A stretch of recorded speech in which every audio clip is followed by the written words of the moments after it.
Trombone Shorty by Trombone Shorty Andrews, illustrated by Caldecott Honor winner Bryan Collier.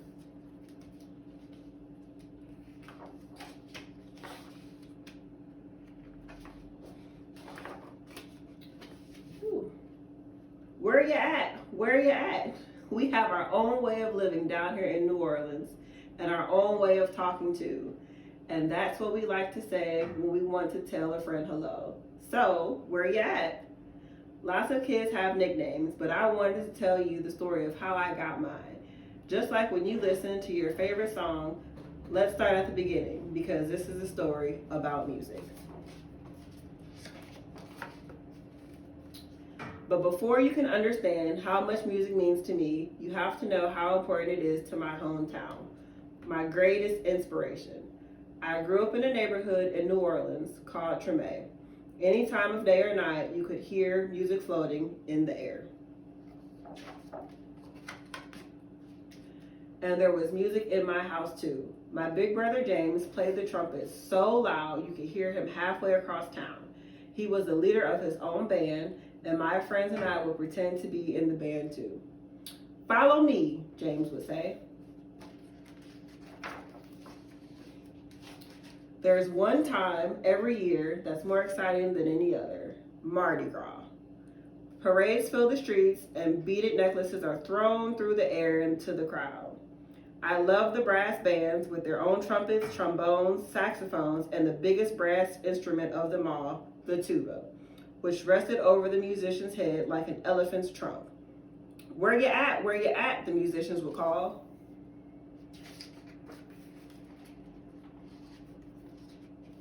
All day long, I could see brass bands parade by my house, where my neighbors danced along. I loved the parades during Mardi Gras because they made everyone forget about their troubles for a little while. People didn't have a lot of money in Trombone, but we always had a lot of music.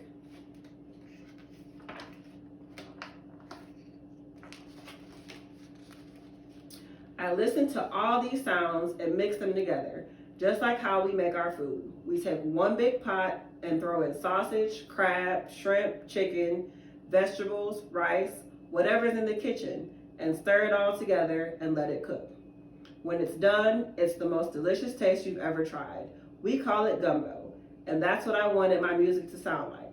Different styles combined to create my own musical gumbo.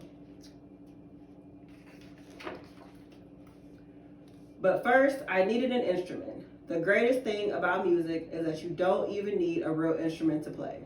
So my friend and I decided to make our own.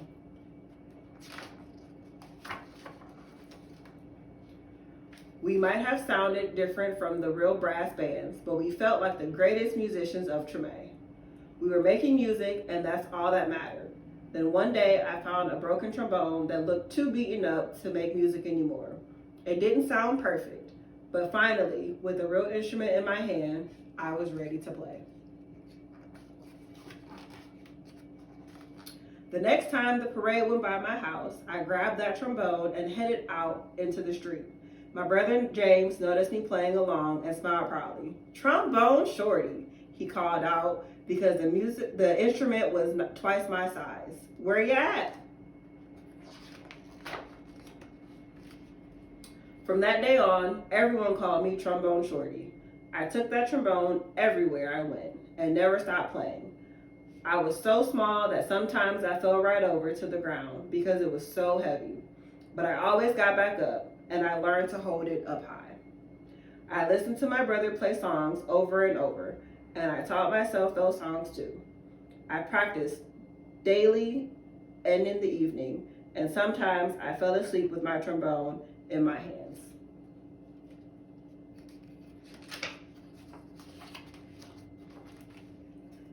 One day, my mom surprised me with tickets to the New Orleans Jazz and Heritage Festival, the best and biggest festival in town. We went to see Bo Diddley, who my mom said was one of the most important musicians of all time. As I watched him on stage, I raised my trombone to my lips and started to play along. He stopped his band in the middle of the song and asked the crowd, "Who's that playing out there?" Everyone started pointing, but Bo Diddley couldn't see me because I was the smallest one in the place. So my mom held me up in the air and said, "That's my son, Trombone Shorty." "Well, Trombone Shorty, come on up here," Bo Diddley said. The crowd passed over me until I was standing on the stage next to Bo Diddley himself. I walked right up to the microphone and held my trombone high up in the air, ready to blow.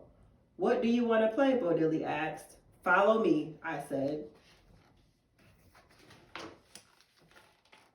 After I played with Bo Diddley, I knew I was ready to have my own band. I got my friends together and we called ourselves the 5 o'clock band because that was the time we went to play each day after finishing homework. We played all around New Orleans. I practiced and practiced, and soon my brother James asked me to join his band. When people wondered who the kid in his band was, he'd probably say, "That's my little brother, Trombone Shorty. Where you at?" And now I have my own band called Trombone Shorty in Orleans Avenue, named after a street in Treme. I've played all around the world, but I always come back to New Orleans. And when I'm home, I make sure to keep my eyes on the younger musicians in town and help them out, just like my brother did for me.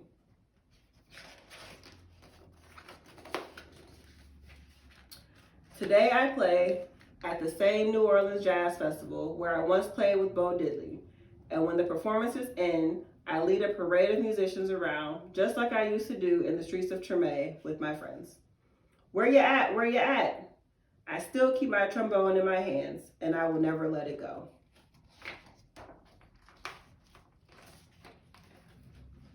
Trombone Shorty by Troy Trombone Andrews, illustrated by Caldecott Honor winner Bryan Collier. Join us the week of January 9th for our next reading of Lola Plants a Garden. Don't forget to enjoy your cooking session with Chef Sherelle and have a wonderful holiday.